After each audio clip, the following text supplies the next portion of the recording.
Hi, and welcome to Is It Worth a Sandwich, where we are wrapping up Season 7 of The Venture Brothers. We are a little late on this episode, but, adult life happens, and it sucks. It does, but you know what? If you can wait 2.5 years for a new season of Venture Brothers... You can wait a week and a half for our episode, depends on when I get it finished. That's right, Derek, you're patient. So, we're going to be talking about the 3 episodes of The Venture Brothers that recently aired, the last 3 of this season, and honestly, I think we're going to really focus on 2 of those, because where episode 9 was really fun, it wasn't the most relevant of episodes. It kind of felt like a nice little palate cleanser. Yeah, it was more like the old school episodes. It was more of a one and done. I mean, yeah. I'm sure there'll be elements to it. Oh yeah, and like that was also just a really fun episode for all the little Easter eggs that you were able to notice in the background of the I don't know, the collector, was that his name? No. Oh, the Peril Partnership guy. Yeah. Yeah, darn it! It's been a few weeks since I watched that. I forget his name. Yeah, whatever his name is, we'll cut it in. Yeah, and there were things like the teleporter came out of that. Oh yeah. And we got some things, but yeah, it felt a little bit more self-contained. Yeah, and it was fun. That was also the mission that brought Monarch to being a level 10 villain, which was, oh my god, was that an episode? I know, no, really. I mean, well, how about this? Let's just talk about the final episode. Well, I kind of wanted to lead up because episode 7 was, or sorry, not episode 7, episode 8 was probably my favorite episode of the series up until the season finale of this season. Okay. Because that was so fantastic, of just all of these villains kind of needing to do what their big final arch, and this Doctor Mrs. the Monarch. And how convoluted and awful everything is with her of, do I want to... If I do this and I take my seat on the council and I give up arching, I have to stop being my husband's number 2, and I have to stop doing all of this other stuff. And she even said, like, about my number 2 again. It's like, yeah, but you were never going to be his number 2 again. Yeah, I mean, really... You were going to be his partner again. Yeah, because she hadn't been his number 2 in a long time, honestly. No, and... It was a very interesting, and just the power dynamic between those two is fantastic. Oh, and I love it. They're great. I think it is nice also seeing the promotion of 21. Oh yeah. To the number 2. Oh yeah. Whenever that happened in the original episode, it's like you let your henchman talk back like that, and it's like, it's not my henchman, he's my number 2, and it was just like, ah. I know. Malcolm and Gary. Yeah. They're such... I love them both. And kind of one of the things I wanted to touch on in this episode is how in this show, like, really it's the... something that was way back in a previous episode, it's like the good guys and the bad guys, and then Watch is like, whoa, antagonists and protagonists, but even that, like, in this episode... in this season, the Monarch was the protagonist. Yeah, completely. And there were certain things that go above and beyond, like, to jump around a little bit in the final episode of the season. We get to see Brock be a sociopath again. Yeah, and at that point, like, that was straight up like just the reverse of a horror movie where all these guys are stuck in a thing with this guy who's going to murder all of them terribly. Yeah, and this wasn't Brock doing it because, like, oh no, Doc's in trouble and I have to do this and I have this. This was Brock just enjoying murdering people. Yeah, like, and kind of just an interesting point is, like, yeah, the Guild are bad guys, and there's no kind of, like, way around that. The Guild of Clandestine Tend are bad guys, but the OSI aren't very good either. They talk about how, like, they're doing this to protect the American people, but, like, the Guild doesn't really hurt civilians when they can avoid it. Yeah, that's a big part of the Guild's thing, is making sure you don't, it is about controlled villainy. It is aggression treaties. Yeah, and just like, oh, well, you're going after this scientist who does this thing that you hate. Cool.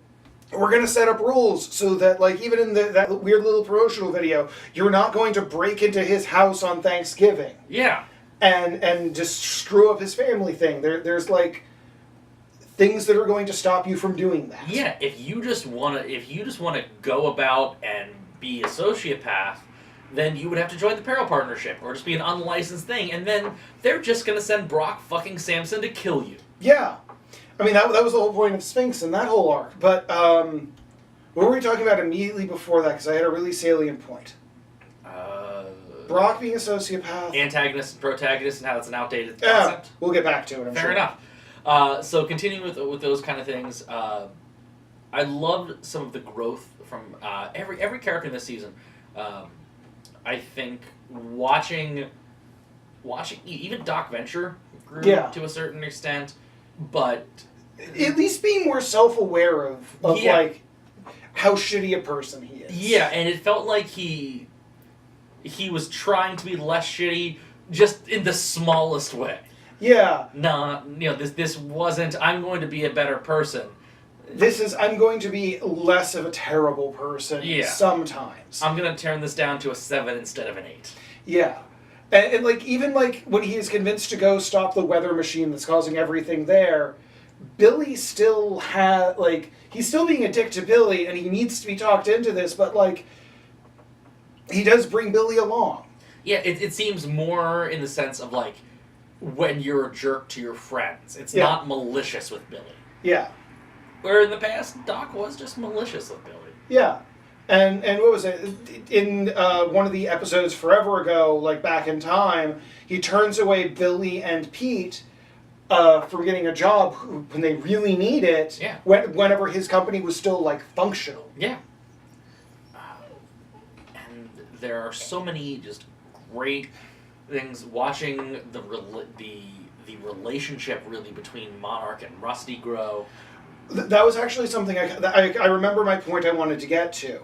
And like licensed villainy, regulated villainy, where, again, jumping to the freaking end of the season, the Monarch is given the opportunity to kill Rusty, and he doesn't. Yeah.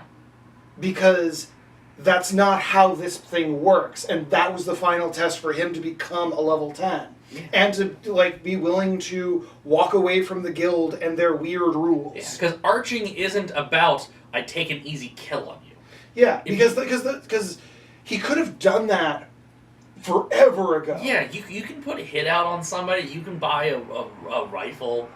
Yeah, he could have just like delivered a bomb. But like there was a scene forever ago. In one of them where the Monarch sends him a snake in the mail, and then the snake dies. Yeah. Like, he could have just sent a bomb and that would have worked, but no, he sends a snake. Yeah. And I'm just imagining like a Sean Connery. They send you a snake, you send them a bomb. That's the Venture Brothers way. Yeah. And watching these characters grow and realize what they want and what's important to them. And for the Monarch, it's about the mission.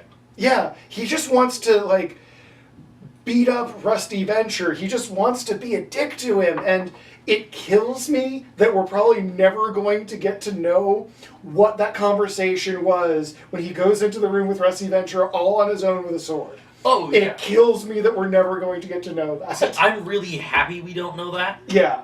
Because I feel like that's one of those things that no matter what our expectation is, yeah, we won't even be let down.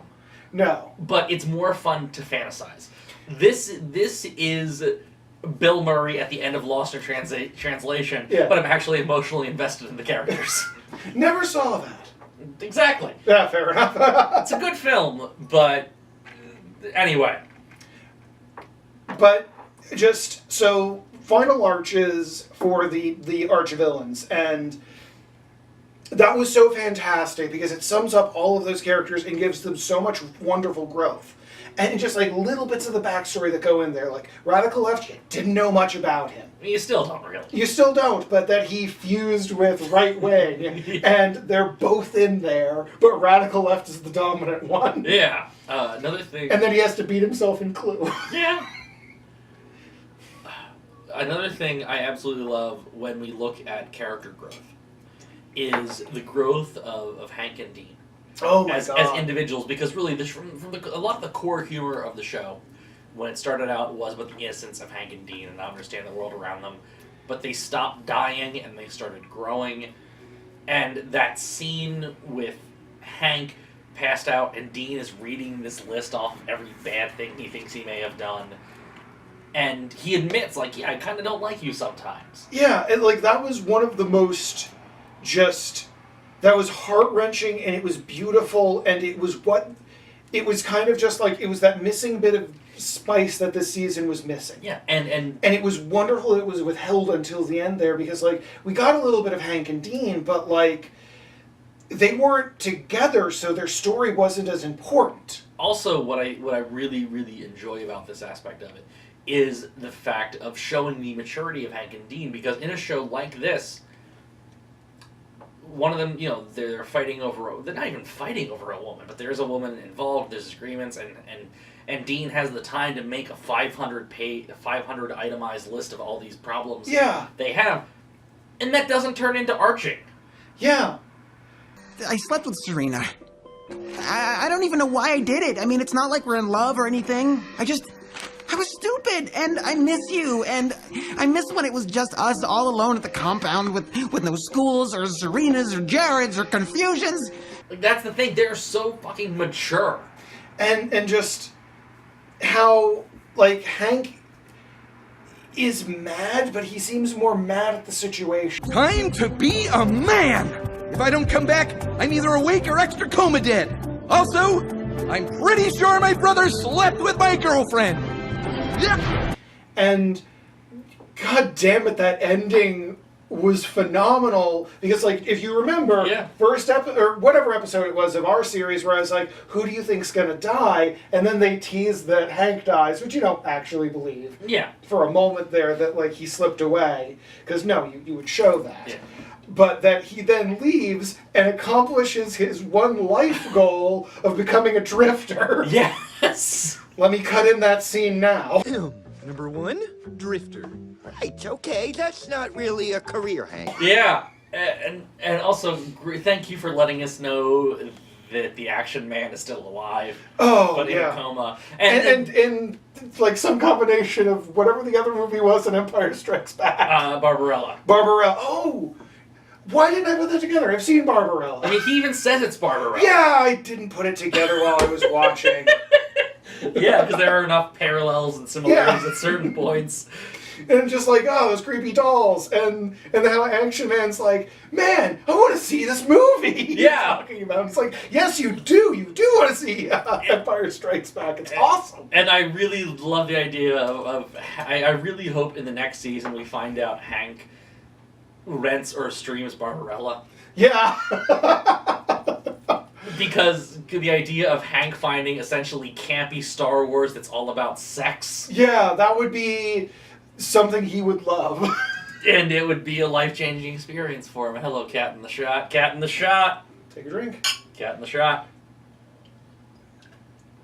But, oh, and we find, and just the scene where they're like arguing over it and like, no, tell me my mom's name. Yes. And it's just like, we looked it up beforehand. Bonnie Saint Simone. Okay, and then Action Man says she was an actress, and she smiled at Doc Venture once. Like, that was it. Like, that's what made Doc fall for her. And just, like, it gives you these little things here and there that you have to piece together. And that's one of the reasons I love this show so damn much, is because, like, I'm gonna make sure you don't eat that bottle cap. But just, it's all, like, there's so much there if you want to go in and work for it. And, like, I remember, like, the episode with the helper. Mm-hmm. Like, you can go in and you can read the newspaper things, and I think we should do a separate video, not tonight, obviously. Which we've discussed, though, so watch out for that in sometime. Well, doing a separate video that is just us reading those newspaper articles. Yeah. Because, like, you probably hear about Rusty's mom in that one. She's probably the girl that Doc Venture Doc Venture thought was a seal. Yeah, and it was nice because we, from from the Helper prototype, we weren't sure in what sense was he confusing Dean and Rusty, and so it does just seem like Rusty might be a clone as well. Yeah, but I was thinking about that, but he has the surrogate twin in him. But that could have been caused by the cloning process. Oh, that is actually true. I mean, yeah. Think about it. You know, even with Rusty's stuff, there was the Hugo Simpson Dean. Yeah, that's true. That didn't turn out right. So he got flushed and survived. Yeah. And if anything's going to give you an internal twin that is able to survive and then force its way out of you, it would be just the kind of crummy adventures of old Dr. Venture. Yeah, and what cloning technology would have been that? Yeah, because I also love how, like, the 60s, 70s future thing, it's just like, yeah, we don't have flying cars, but, like, they would never have imagined laptops. Yeah, and that's just all that kind of stuff that's great. And any of those fun retro things. We'll do this, we'll do this. Every computer will take up an entire room. Yeah. And they'll do calculations once a day, and we'll be amazed by it. But kind of going back to the original theme of antagonists and protagonists, I love the thing of then in the final episode, the first antagonist, the first person who made a living out of being a bad guy. Yes. And just it's the little moments they put in that show where, like, his wife plays the farmer person who gets stabbed, whose gender is irrelevant to the thing, and then Radical Left plays the girl. Yeah. It's just like, you could have just had Mrs. the Monarch play that. It's so good. And the other thing... I remember the thing that was one of my favorite bits was finding out that Hunter and Phantom Limb were old arch enemies. That totally makes sense. Yeah. Yeah. And just for just the arrogance of both of them, and and how he gets settled with a dick measuring contest. Yeah, they meet on a bridge and just literally measure dicks. And it's funny because you know the characters so well, and after you find out what it is, you don't hear the line, but you can just hear it, like, you can hear the other end of that conversation in your head where it's like, yeah, no, we settled this once and for all somehow. It's like, what, you want to have a dick measuring contest? It's like, no, I know you're saying that as a joke, yeah, but I mean it for real. And you can just picture Hunter saying that line. But at the same time, also, it makes me wonder just because of the surgeries Hunter has had. Oh, yeah, that's true. But another thing that I was going to get at when you mentioned the first villain and the first archer and the first henchman. Yeah. Shout out to whoever wrote the Onion AV Club review for this episode, because they pointed out something that I didn't know, and I'm upset when I don't know things. Apparently, the names they use, like Spartax or whatever it is, and the henchmen, are actually real historical figures. Oh my god, that's fucking fantastic. And like a little bit they say about them. I mean, obviously there's a lot of embellishment, and you can see their Wikipedia entries, and it's like a paragraph on each one. They barely exist, and for all we know, the Venture Brothers people wrote them. Yeah, but yeah, they are like turn of like the like they're like Visigoths that turned on these other people, and one stayed aligned with the other, and that's fucking fantastic. Yeah, so just. You know, in one of our earlier episodes, we talked about how, like, thinking of the show when the show started off, Doctor Strange was a deep cut reference, and now they're fucking making Visigoth references that I don't recognize.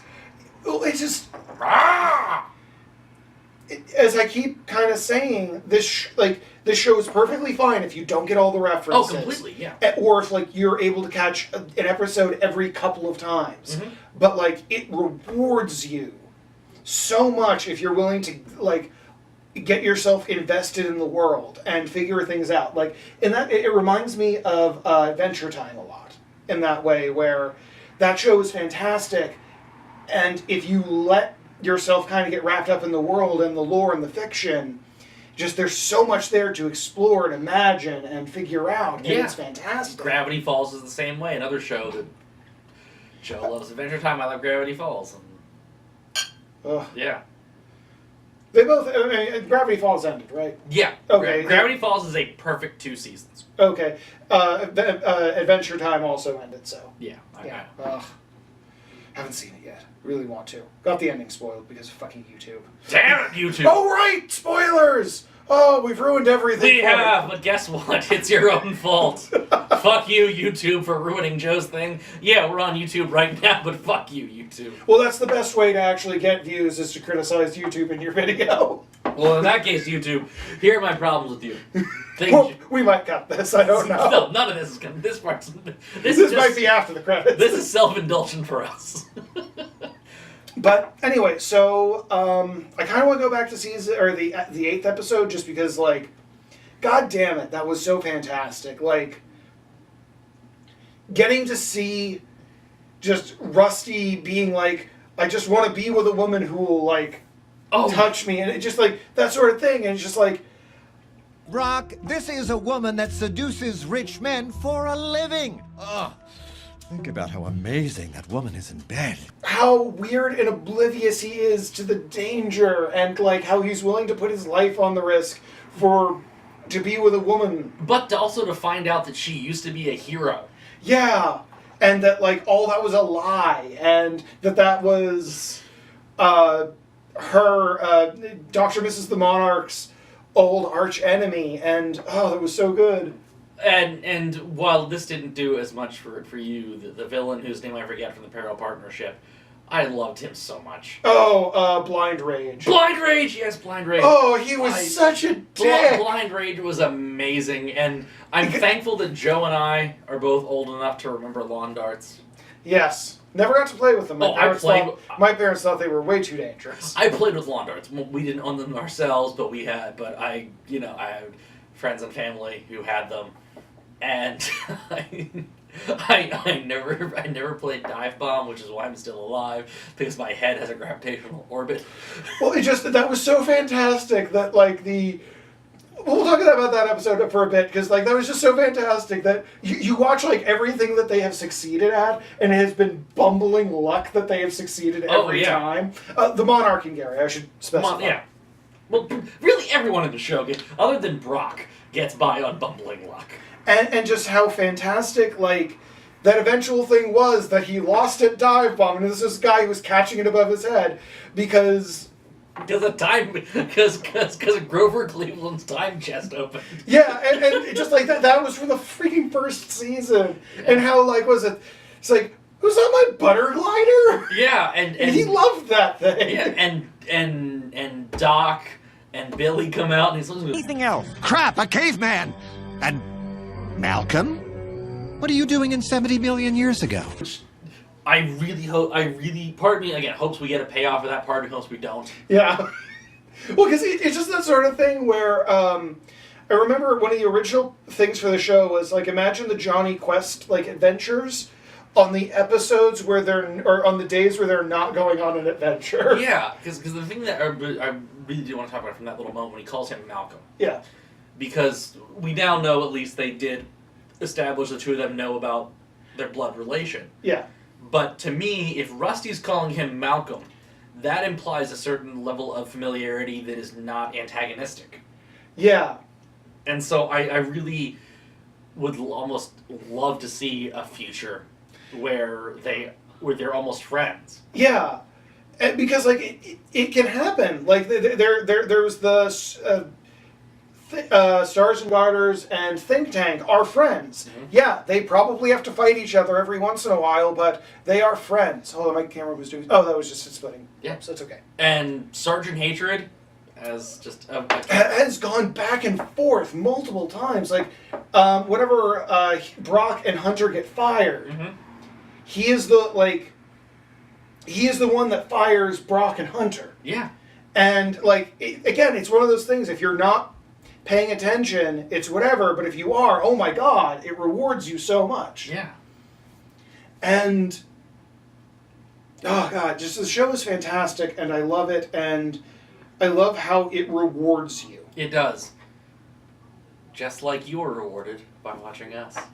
Yes. Rewards. Was there anything else you really wanted to discuss, or did that kind of cover it? That kind of covered it, honestly. I would kind of like to do another episode where we kind of like pick a theme and talk about it with Venture Brothers, but I'd probably also want to take a break on that. Yeah, and maybe rewatch the season or the series. Yeah, here's what I think. Honestly, our best thing to do is we pick a day that we're both off, and we watch a bunch of the episodes. we just watch the season in a block. Yeah. Order a pizza, watch a season, and then we just kind of talk about something that we wanted to about that season. Yeah, having watched it all as one continual piece. Yeah, I think that would be fun, Yeah. and we could space those out. Exactly. That's something we could easily cut up and.